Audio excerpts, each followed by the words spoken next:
So while we're waiting for our guest speaker, we can go ahead and give everybody an update.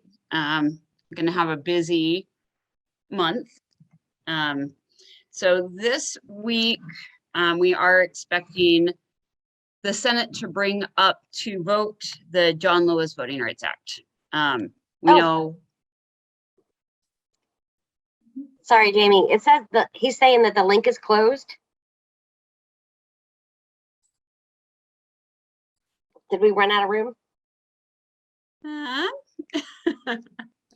No, we didn't run out of room. Okay.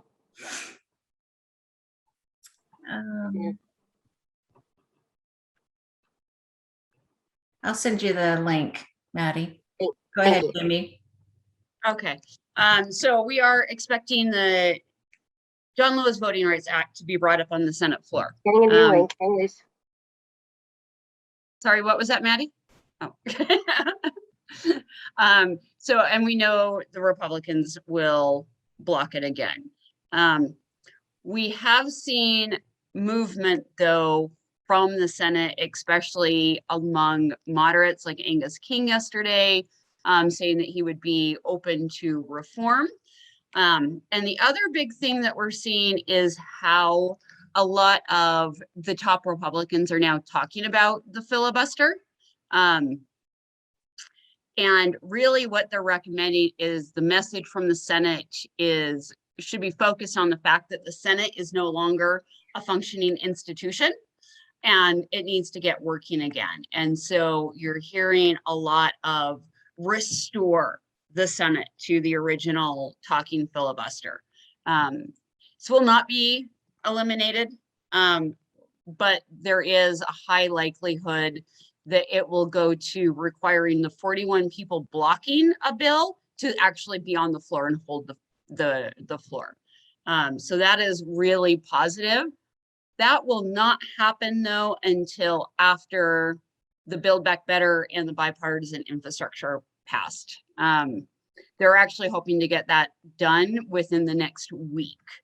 And so we really wanted to, we know that not everything that we want is going to be in this bill, but we need to make sure that we're letting people know what's actually in it and then get to work on 2022 so that people like Sinema and Manchin can no longer block our agenda. So, you know, it's still going to do a lot. We're hearing that there is 4 weeks of paid family leave, which would be a first, universal pre-K. It will extend the child care tax credit. So it has a lot that we want in it. And so we need to make sure that we're focusing on the positives when the text comes out, and not eat ourselves and really focus on the fact that, once again, no Republicans voted for that. After that is when the two big voting rights acts will really be pushed in the Senate, with filibuster reform.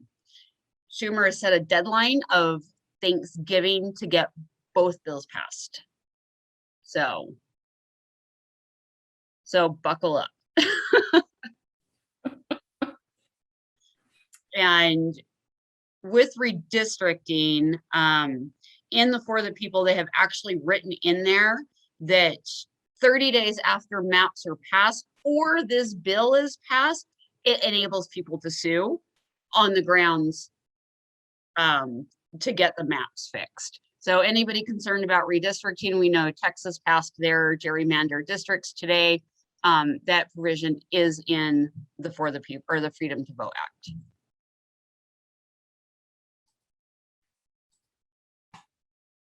Anything to add, Lori? You know, definitely, I think we have to keep focused on the points that Jamie said. I think it's really important that you know, we sell the restore our Senate message, because that allows us to basically take the high ground here in our messaging, and focusing on a positive spend to whatever we do get, I think is important. I think all of us will be disappointed in some version or another of what gets, what gets approved. And there's certainly going to be lots of arguments on both sides about why it needs to be more or less. But I think that if we can get, 1.5 to $2 billion invested in human infrastructure, is going to be a huge win. And we're going to need to explain to people, why they're getting the benefits that they are and who is responsible for that and who is absolutely did not get any of the credit for it because they didn't do anything about it. And that's the GOP. And make sure that we're connecting all of this stuff back to people's lives, whether it's the Freedom to Vote Act, whether it's the John Lewis, whether it's the Build Back Better, the bipartisan infrastructure. We need to bring this back to how it affects people's lives. And remember who the villains are, the Republicans. So we can't vilify, it's hard to not vilify Manchin and Sinema sometimes, but every time we vilify them, we let the Republicans off the hook when all 50 of them are obstructing. Well, if we think about really just the horrible messaging around Obamacare and the Affordable Care Act, there were many poor conservatives who said that they did not want that to be, they didn't believe in Obamacare, but they're currently receiving benefits through the ACA. Right? I mean, that is just a huge misstep in messaging when you don't even know that you're on the thing you're against. And we have to help on that side. We have to connect those dots to, you're not for this, but you're benefiting from it. And how are you benefiting from it? They're talking about, I think in the chat, who's responsible for what. Yes, there is going to be lots of discussions about what they're going to be willing to do as far as I don't know if it's going to be the talking filibuster for a carve out on voting rights or not. It may just be a straight up talking filibuster. That's what we're hearing, is that this is not, if they're going to do it, that it will not be just a carve out for voting rights, because nothing is getting done. And the final price tag will probably be around the neighborhood of 1.75 trillion to 2 trillion. And so that is still the largest human infrastructure bill we've ever passed. I think Biden is starting to use the bully pulpit. He had Manchin at his house over the weekend, so that's all positive. And things on voting rights are going to start heating up pretty rapidly. Last weekend, there was the relay from DC or West Virginia. Couldn't remember where Manchin lived for a minute. From West Virginia to DC, which ended up with over 500 people on November 3rd. Starting November 3rd, there are going to be weekly actions in front of the White House. We're expecting over 100 people to get arrested on November 3rd, advocating for voting rights and for Biden to take a stronger stand. So that is going to be a bunch of youth leaders as well. And so there is going to be a high probability that teenagers are actually out in front of the White House getting arrested, advocating for voting rights. So it's a pretty big statement when you have teenagers fighting for their rights to vote.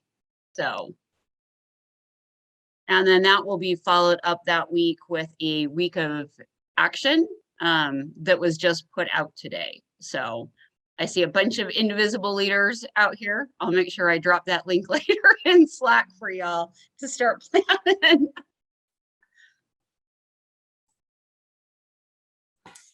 All right, we're Hey, still. and none of them dropped off. I'm so happy. And then I think the last thing is, you know, we have 2 states with elections next week, Virginia and New Jersey. We have Robin on, Catherine on. If you guys want to volunteer in Virginia, they can hook you up. But most cities have local elections. So if you haven't voted, look at your local elections and see if you have one. These are city council races, local DA races, some school board races. These are races that are decided by hundreds of votes. I've won locally. 12% of people have voted in the city council race. In my city council, 12%.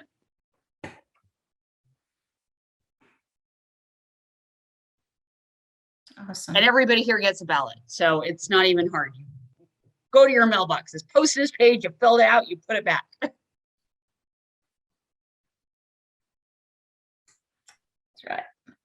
right. Maddie, did we have success? Yes. Yay. Hey. Yes, ma'am. Guys. All right, I'm gonna spotlight Miss Maddie and Tony here. She'll be so excited. I'm going to give you a brief introduction to Tony. Tony Sims is a registered nurse working on the front lines of COVID. He's a national certifications in critical care and emergency trauma. He's currently a clinical nurse leader for a 28-bed ICU, and he's responsible for instructing new nurses in best care practices. Tony has a passion for public health, but also for participation in democracy. Lately, he's been helping Democratic candidates with their messaging to avoid Republican landmines in their public discourse, which is what he's here to talk to us about today. He will also be a candidate for the county council in Berkeley County, South Carolina in 2022. And if you'd like to contribute to Tony's campaign, I will add his ActBlue account to the chat. Tony, take it away. Hi, everybody. Yeah, that was a very good introduction. Thank you. Tony Sims. I would like to talk about messaging. So how I got into this was my chair at Berkeley County Dem, she gave me one name, and that led me down a rabbit hole for months. Okay. George Lakoff, a cognitive scientist. I don't know if anybody has heard of him at all. Anybody? Yes, good. Okay. So I noticed that people have heard of him. They've even read a book or two of his. Well, I may have went overboard and read and really learned everything in it over the past 8 to 9 months. And what I found was it just kept making me ask more questions. I really wanted to know how we got here in America at this point where we're so divided, and how we can interpret one thing 2 different ways. And that really allowed me to use what I learned in school for how do you research something. And really, I applied that to this same method. And I came up with a lot of answers. And then, believe it or not, one of the skill sets as a nurse, my wife pointed out, and I thought that was genius, was my ability to take high information that, and bring it down to the patient when I'm at work. So when the doctor goes out, I'm like, okay, this is really what he means, right? And I'm able to convey that. And my wife said, well, that's a talent. You should be able to do that, bring it down, and then bring it to the people, candidates, and people who assist. So the first thing I want to talk about is Republicans. Doing this has led me to believe and think that, believe it or not all Republicans are bad. I know. I ended up changing my whole mindset of Republicans being bad. I believe that there are good Republicans who, through their messaging, which is spinning, okay, they get caught up, right? And that there is a huge push and there's a benefit, and it is candidate gold on the right to have that public discourse that separates us, okay? They don't want us together and singing Kumbaya. That doesn't help, okay? And my most recent example to that is, I don't want you guys to find it a coincidence that you lose Georgia, then now we're talking about critical race theory, right? Right? And that dog whistles, correct? And that's strategically done by a think tank called the Heritage Foundation, okay? Now, George Lakoff calls the public discourse and ideas, there is a cognitive vacuum, okay, of ideas. So it allows Democrats to really just tee up issues, right? So we will come up with policies that are really good, and we will fact check and we will science the hell out of it, okay? And then we're like, well, why doesn't this work? And George Lakoff, and after this lesson, you guys are going to do the same thing. You're going to start pulling your hair out.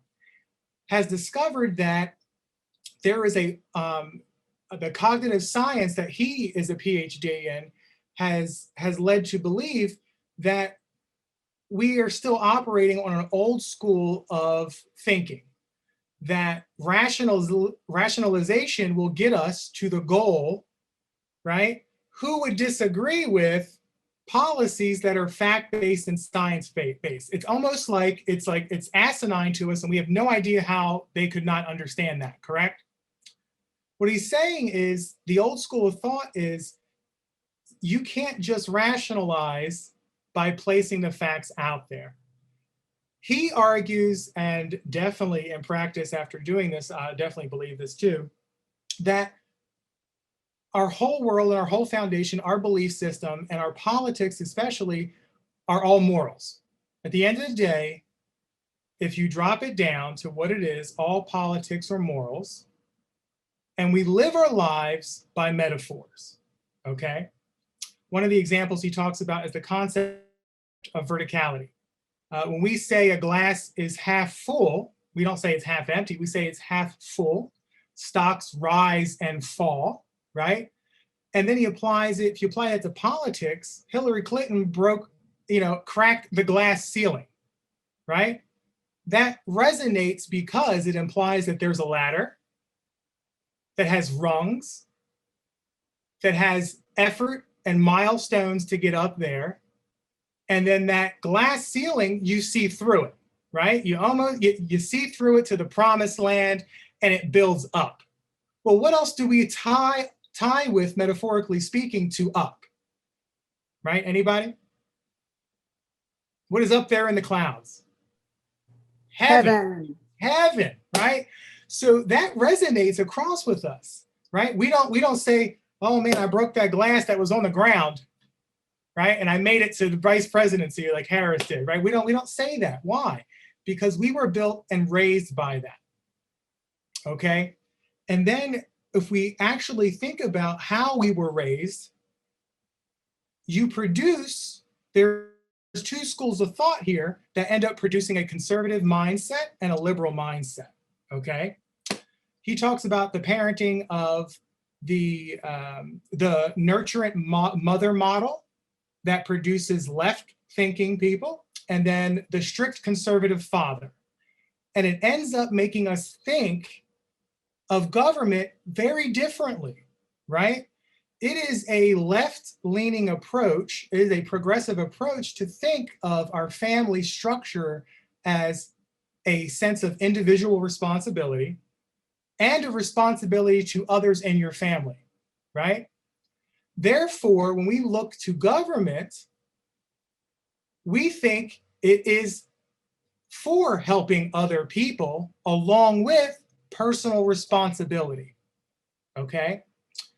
The right side, the strict father model, will argue that they are raised, the dad is the head of the household, what he says goes, And in evangelical households, it is God, then the father, then the wife, and children. And you do not mess with this order, okay? This is a divine order structure. You do not challenge the father. Not only that, it leads to a method of direct causation. And this concept on the right, direct causation, limits their ability to understand systemic issues. So we will argue with them till we're ready about, how do you not understand systemic racism?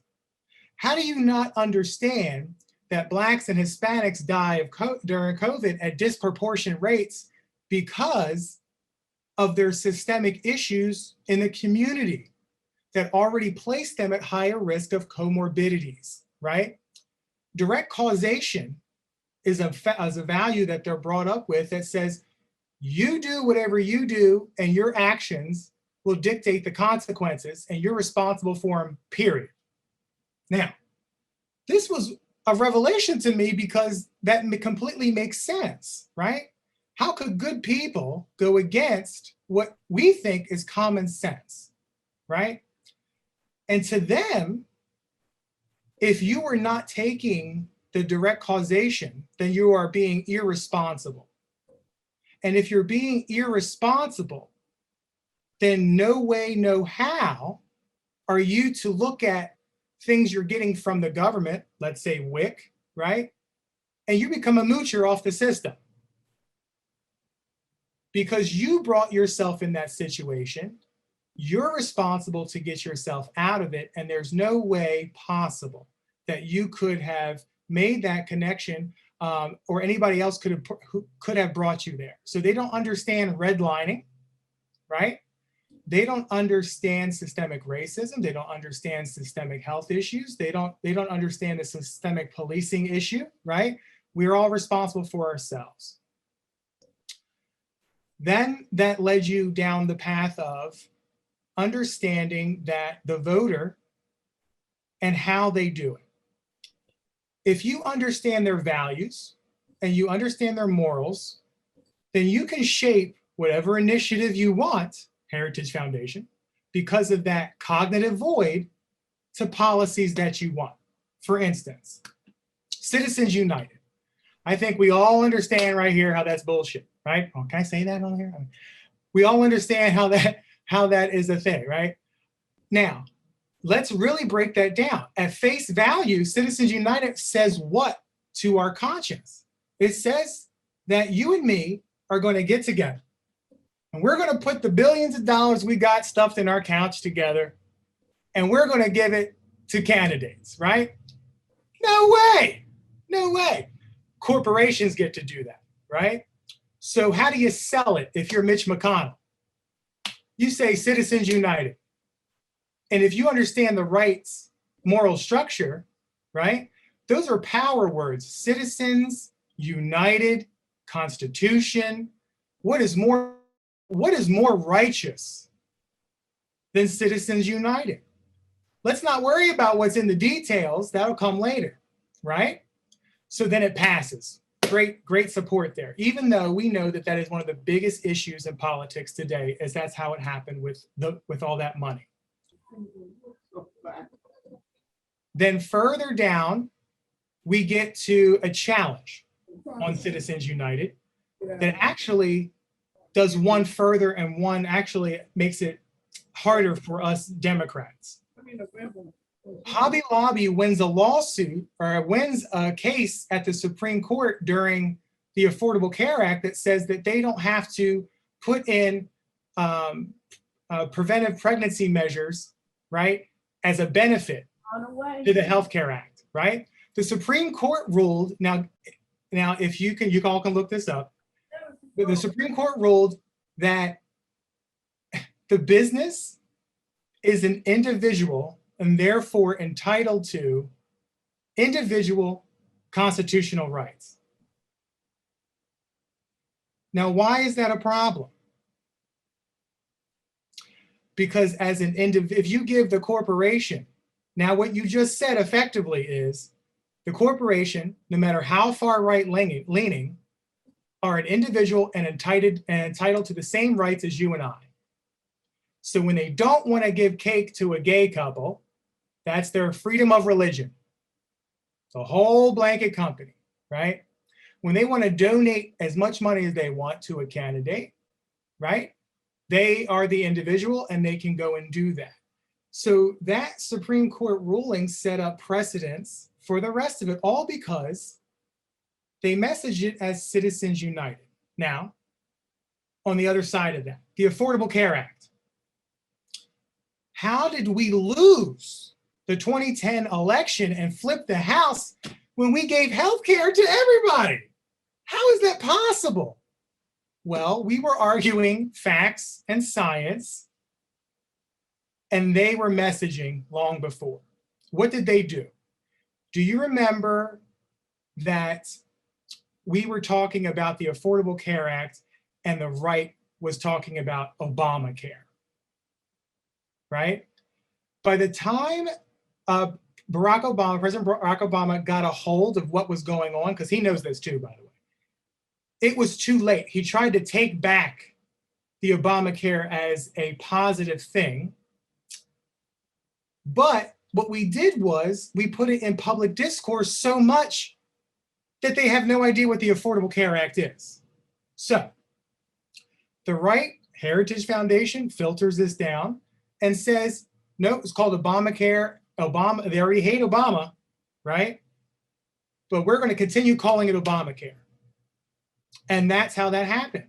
And what happened was, let's say Kentucky, for instance, they did a poll. Kentucky has one of the poorest communities per capita in the whole country.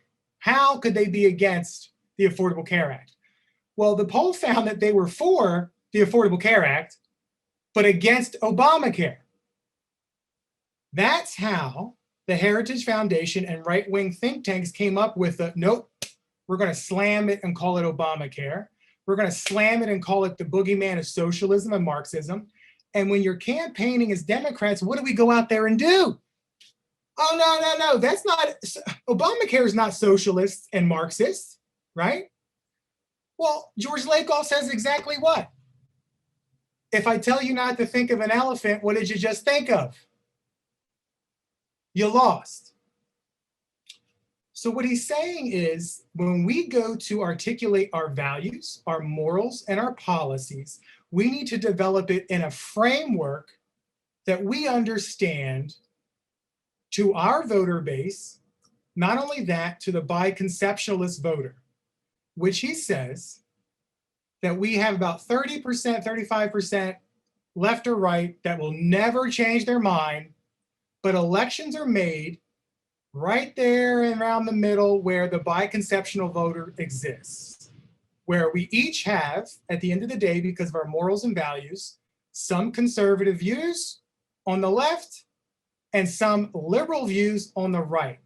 And if we know how to message that by talking to them through their values and then put in our policy almost like garnish and salt and pepper at the end of it, okay? That will resonate further.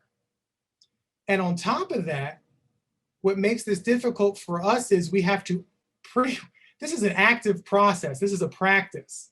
We have to untrain ourselves to make sure that when we're on the stage, when we are just doing friendly discourse debates, that we are articulating our values to them and we're not repeating the words of the opposite side. So the big example I used with Madeline last Saturday was abortion. Worst word imaginable. How we got here, believe it or not, conservatives have made up that.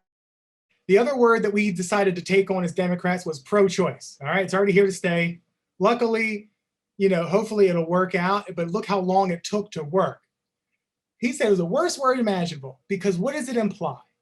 To you and me and to the biconceptualist right-leaning voter, it means that you intended to abort something, your intention is to abort something you intended to follow through. Does that make sense? And so pro-choice then means to the strict father, Christian conservative, where Jesus is at the top. The choice is to what? Live or die. And who has the higher moral ground, right? When you say pro-life or pro-choice. That's why it has been so hard, right? So when we're out there, and I was out there that Saturday when we were protesting, we were doing our thing, we were for abortion rights, and I looked at elected officials who were saying the word abortion and pro-choice. I'm going, ooh, it hurts, killing me, right? And you guys are going to go and do the same thing. What he would argue is, what we should be saying is, if we don't know what to say, never say that word.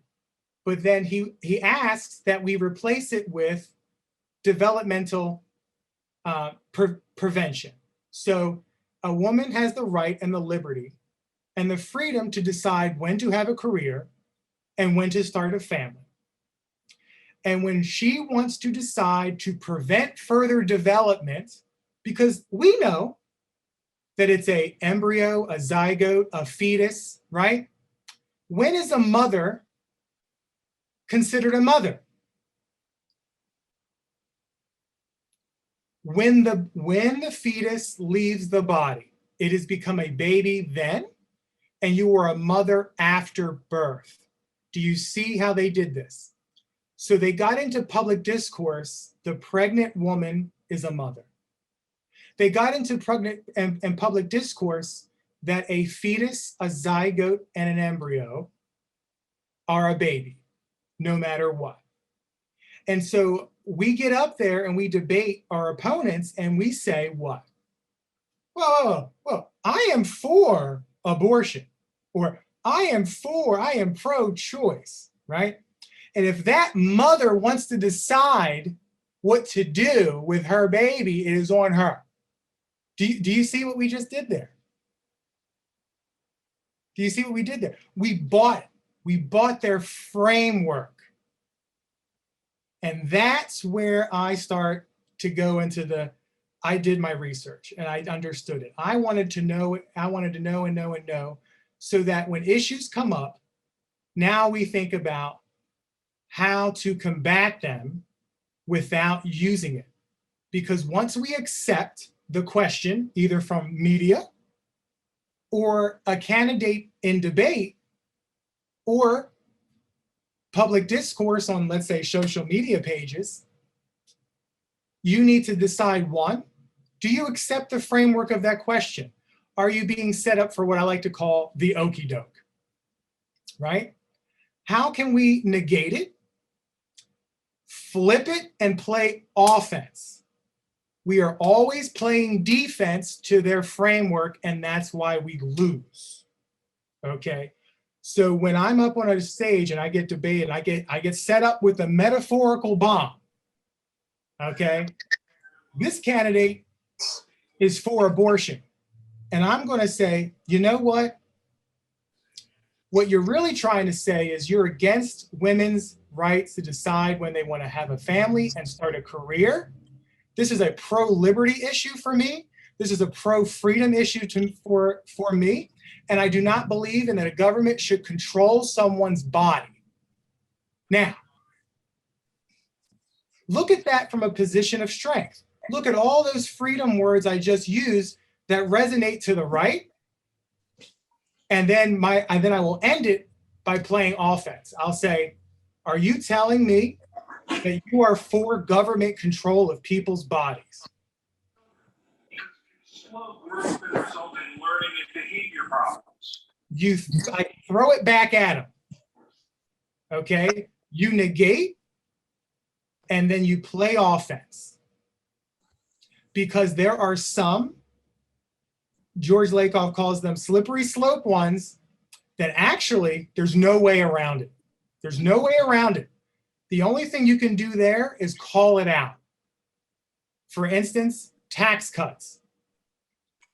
What does that imply? It means that there is some fat that needs to get cut, right? We already know that the moral foundation of the right is to have less government, and they're already being taxed too much. right? Tax cut means there's fat to be cut, and that it means that there needs to be relief from a burden, right? People at top of the corporations who make billions of dollars, like the Jeff Bezos, he is blessed. He did it. He is divine under God because he climbed that ladder. And we established what's at the top of that ladder, heaven. So the closer you are to divinity, the more righteous you are, and therefore the more right you are and deserving of whatever gifts that God gives you. And the evil Democrats want to take away what was divinely yours.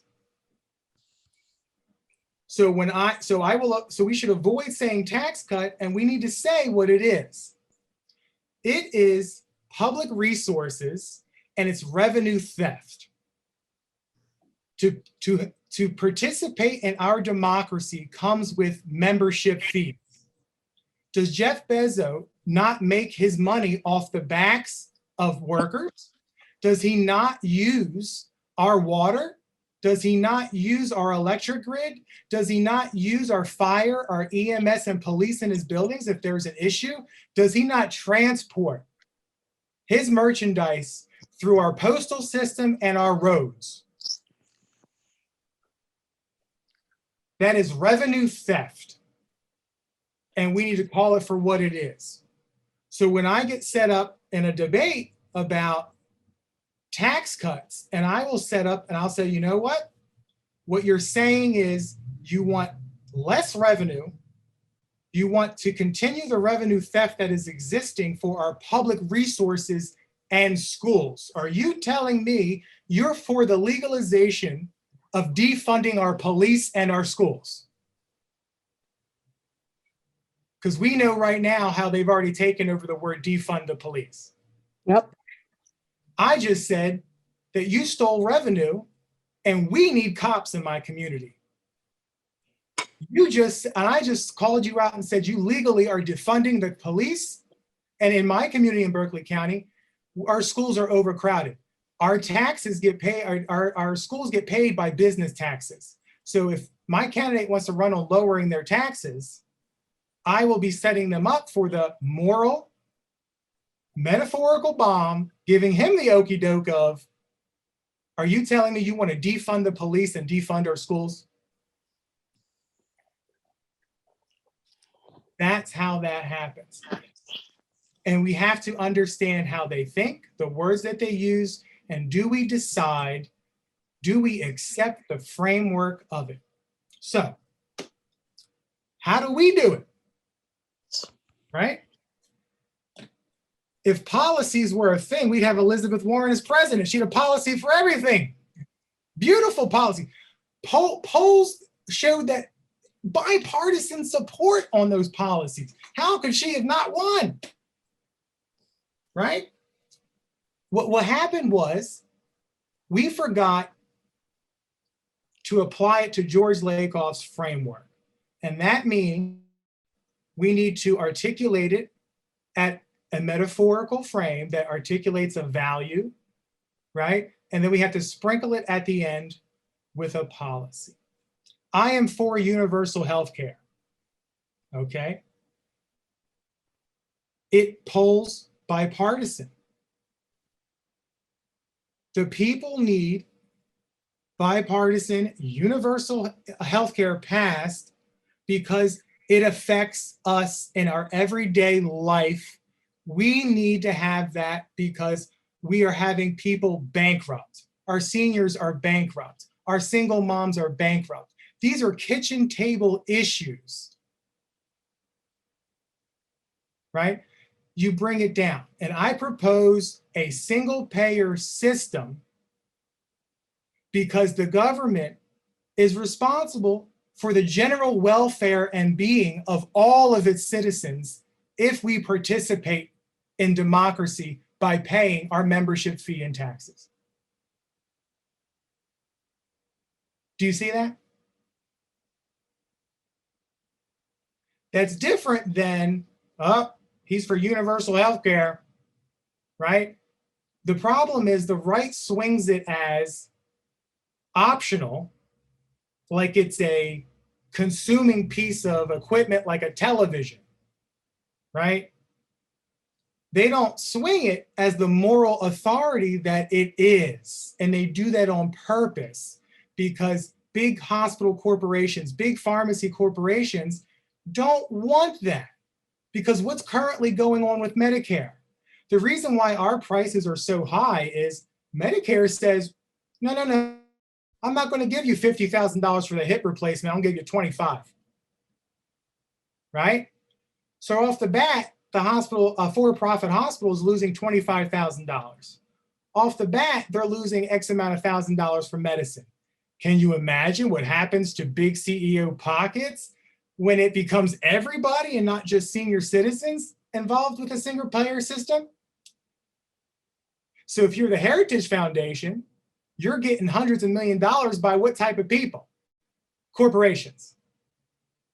And they need to think how to be against our values and our policies because they are right. Otherwise, why are they working so hard to be against it? And as Democrats, what do? We shoot ourselves in the foot all the time, right? Instead of doing what they do by coming up with something that is overarching and encompassing everything, we like to free the whales, help the homeless, help the women, help the kids. That stretches our dollar so many different ways, right? Whereas the Heritage Foundation just has to come up with something to be against, make it a cultural or a hot button issue for the next election that resonates to the biconceptualist normal Republican voter and dog whistles through the South, because I had to learn this too, through the South in order to vote in the next election. There's a reason why we say Republicans fall in line, Democrats have to fall in love. That is the God honest truth. And that's where my example of critical race theory is. They understand that nobody knows what it is. There's a cognitive void. They have framed the work, trickled it down, right-wing think tanks. And they also know that a lot of people on the left don't know what critical race theory is. And the answer to this, and I'm telling you right now, this is going to be a hot button issue in 2022. It is galvanizing the base, okay? And if we don't know how to message against it, if we don't know how we are being set up for the okie doke, we are going to lose at the local level. And the local level is enough to get them to come out, because what is it doing? They're saying that critical race theory is racist, and my little Emily shouldn't have to come home feeling guilty about something that she never had to experience and or is responsible for. How dare you? Now, if you're not careful, you're going to be set up. So candidates better not say, no, I'm for critical race theory in schools. No, you're not. How? How? It's a legal theory taught at a university level at a legal school, a school of law. Can you explain to me how little Emily is going to learn the 6 tenets of critical race theory? Right?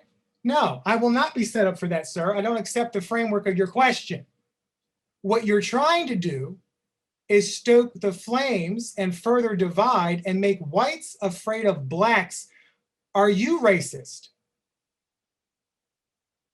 Are you a racist for trying to do that, to further divide us? You're trying to erase our history.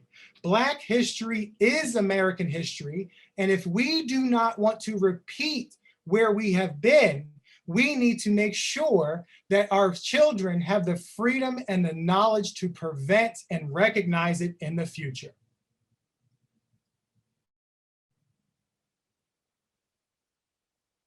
So I take issues that they're doing and I'm making sure that I try to flip it to make sure that we can combat it. And I have developed easily 2 4-hour sessions on how to articulate the science, the history, what we're doing, and then the last part of it would be practicing in real time, real issues, and then the issues of the candidate today. That is what I'm doing there.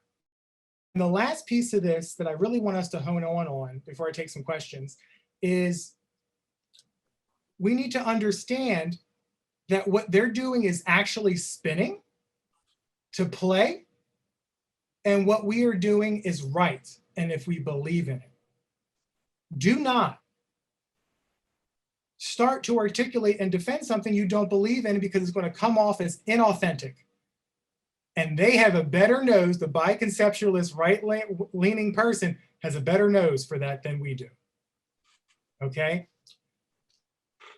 In the 90s, an Italian scientist in the field of cognitive science did MRI scans of the brains of certain monkeys. And what he noticed was neurons would go off during some pain or very disturbing issues that the monkey didn't like, okay? But what he caught on to and what made this discovery was that when that same monkey saw it happening to another monkey, both monkeys had the same firing pulses in the brain.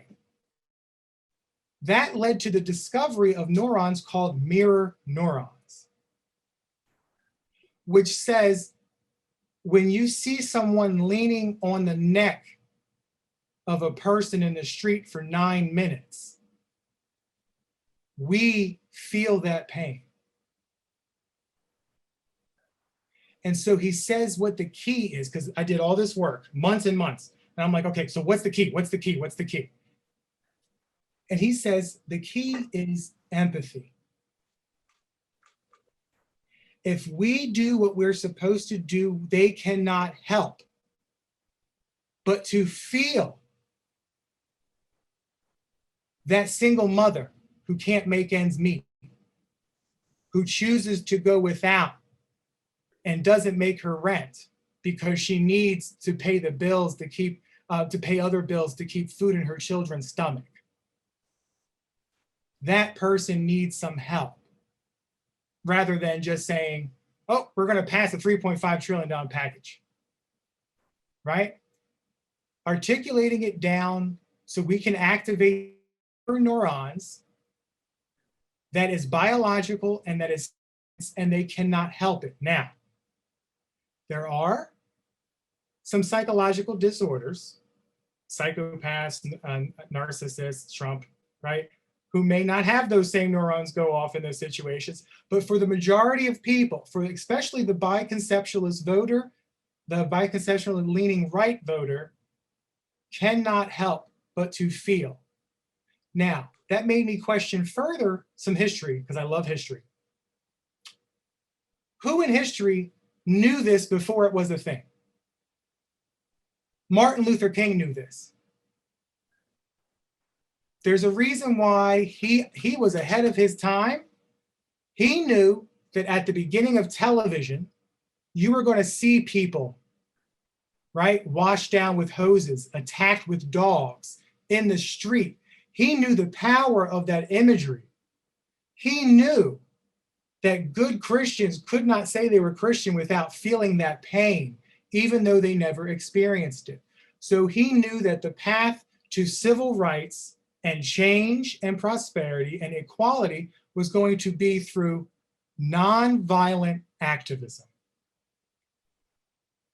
He set himself up and he set his movement up to be the higher moral authority. I believe that that was really a reason why he got assassinated. He knew something that terrified the conservatives of the time, because he no longer at the end of his life was asking just the blacks to come with me. He was looking over to the white blue-collar worker at the end, and he says, you have some of the same problems I do, sir. You should be with me. That is devastating to them. That's a hell no right there, right? Especially now that I know how the right got to the Heritage Foundation today, it goes as far back as, think of George Wallace, think of Thurman, Strom Thurmond, right? They all were upset that civil rights was being won by Northern Democrats and Northern liberal Republicans. Anybody remember what a Rockefeller Republican was? Okay, those were liberals. Now, what has the right loved to say? The KKK started with the Democrats, right? It was the Democrats who were the racists, right? But we forget, and we get set up in that framework if we don't remember that there was a time where both parties had ideologies that had left-leaning and right-leaning, okay? And Strom Thurmond was the one who started that great reset to switch the party over. And he did what he motivated, and he spoke to his Dixiecrats by using the term states' rights again. And where have we used states' rights before to justify something? The Civil War. He knew what that meant. Okay? Now, what I recently found out is how far back conservatives have gotten the messaging and spin that they do. Anybody know what the Daughters of the Confederacy are? Okay? Right after the Civil War, during Reconstruction, the North tried to reestablish, get back to business, but the South was really worried about how the legacy was going to happen. How are we going to be told what's going on? The Daughters of the Confederacy were big on pushing the stories to the schools, to the point where we have textbooks today. Okay, they have textbooks that went all the way up to the 70s that said slavery was states' right issues, that it was the war of Northern aggression. They understood this process then. They would go to school board meetings and say, these textbooks and these books are unjust to the South. They were so good and so big that they were one of the huge reasons why we have the Confederate statues today, and why Confederate soldiers were buried at Arlington and respected as U.S. soldiers. They were huge. Tony? Yes. I think we better take a break and take some questions. Yes. We're getting close on time. All right. I'll take some questions. I'm sorry for coming on a little late, but you know, my two favorite things. Not at all. That was a Very technical good discussion, though. Thank you so much. This is excellent. Yes, very much so.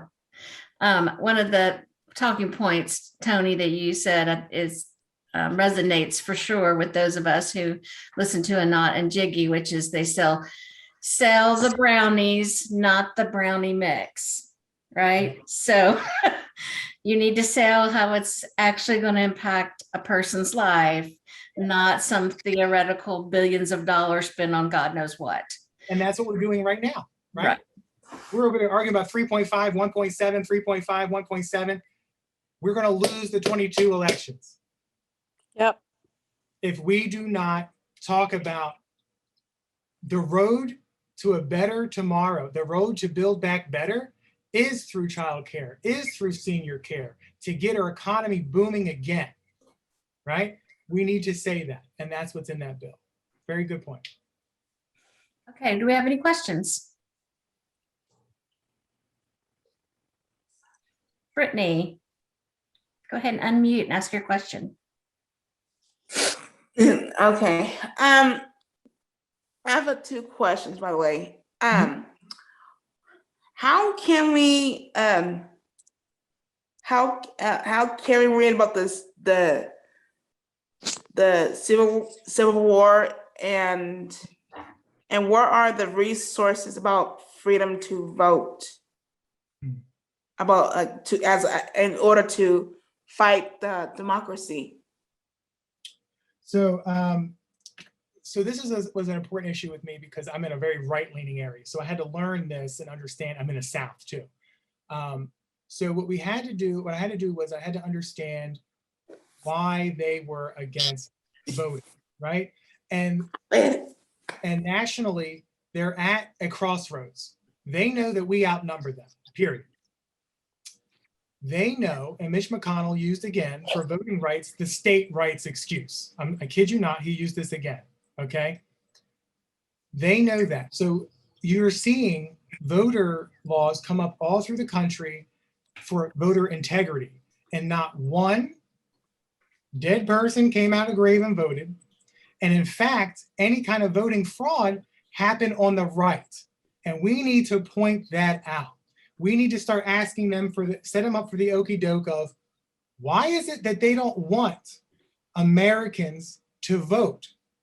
Why is it that they're suddenly against that constitutional freedom to participate in our democracy? What is going on with that? Why can't we hand out water to a senior Black person who's trying to vote on Sunday's Souls to the Polls? Why did you take one of those away? We need to start saying that, because that is what's happening. Because what they're saying is there's a whole bunch of legal voting, but there's no proof. There's no proof. I'm going to disagree with you really there. All of the guidance is not to worry about the water. We need to talk about the election sabotage. So, because water does not really affect people's lives, you can bring that. There are ways around that. What's moving voters is talking about election sabotage and the partisan, putting elections into partisan hands to subvert the election. That was my next point, but I wanted to caveat with that. I don't know what your finding is, but are you finding that when you start to say that, you get the pushback of, oh, you're being dramatic. Oh, you're being hyperbolic. Are you finding that? No, in fact, we called out our senators here at a right-wing convention last week on the day of the freedom to vote and went, oh my God, Mike Lee and Mitt Romney voted against a bill that would require mandatory audits and paper ballots. They were pissed. What are the Republicans trying to hide? And they started calling Romney and Lee. Yes, that's exactly. We have to give in. We have to keep pushing and not give in, because they're going to keep articulating. They're going to keep trying to wash it out, downplay it, right? That it's not a big deal. But we need to harp on this. Our democracy is on the line in 22 and 24. If we don't want to go to a banana republic, or if we don't want to go to a country where our votes really truly don't matter because they have won so many governorships and houses across the country, where they're setting up laws to really flip the election, our democracy is on the line. Very true. Cheryl, you had a question? This is something I've discussed with other people at DemCast before. Understand I'm a former GOP voter. Just voted that way for years because that's how I started voting. I was a busy working mother. I wasn't particularly paying attention to politics. But I knew Trump was trouble, and I started resisting immediately. One of the things that I think Democrats have done, and I understand why, we're a big tent party, but we have given up messaging about those of us who are Christians. We have given that totally over to the GOP. Yes. Here, you can have that whole big package. And that middle third group of people you are talking about are quite likely full of a lot of people of faith. Yes. When you were talking about the idea of the glass ceiling in heaven, that is exactly what the GOP is trying to convince their voters right now. It may take some violence, but we're going to create heaven on earth for you, because everything you value is going to be handed to you on a platter. That's where I think they're going. I have a question for you then. So, because you were on that side and you know how that was raised, you know them. Yes. Would you say that those nice people who thought that way were racist automatically?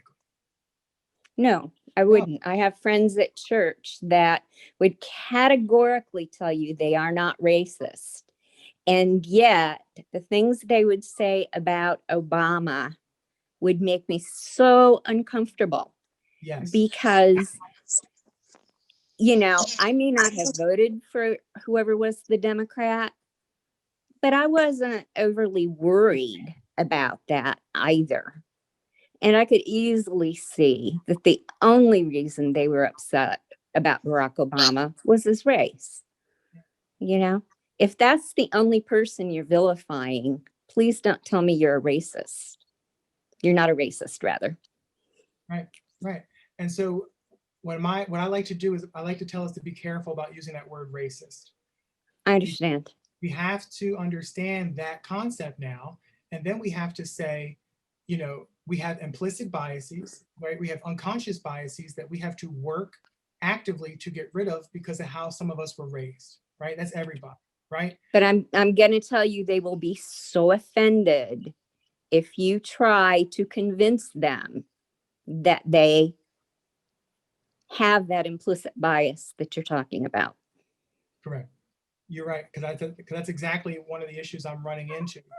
And I have to try to articulate it to their moral foundation and get them to understand and get past the direct causation aspect for them to understand that. I am able to have civil conversations with the majority. I'm able to, but I've able to learn the hard way now that once I explain that and they still make the conscious decision to ignore what I'm saying, because it has to be, think about what you have to accept. You have to accept your whole belief structure almost is wrong. And you have to put pride and ego aside and learn something new, right? Who wants to say they were raised wrong? Who wants to say that their mom was wrong, their dad was wrong, that they're wrong? Right. But it is not, and it doesn't conform to the gospel. But anyway, yeah, I gave up a decade-long friendship for that very reason, because the person just simply could not admit their implied biases. Right. So, but anyway, that's just one of my thoughts. But you're absolutely right. We do have to be able to, and I think it's going to be depending on where the candidate's at. I'm a Christian, and I know that I respect people, so I know that I'm careful with how I bring it up, and that hurt me. So when I'm going to be out there in the public, I'm going to respect people's freedom of religion, and I'm going to say, for instance, on the abortion issue, you know, personally, I couldn't do it based on my faith. That's a dilemma of the soul. But I understand why the founding fathers wanted separation of church and state. And when we start going down the road, even though it's my faith, of Christians mandating their beliefs, that to me is too close to Sharia law and what's next for our women in this country. And for me, when I frame it as, yes, I have a pro-life stance, but I also understand that we have a constitutional guarantee that protects women in their right to make a choice. And I can hold two constructs in my head at the same time.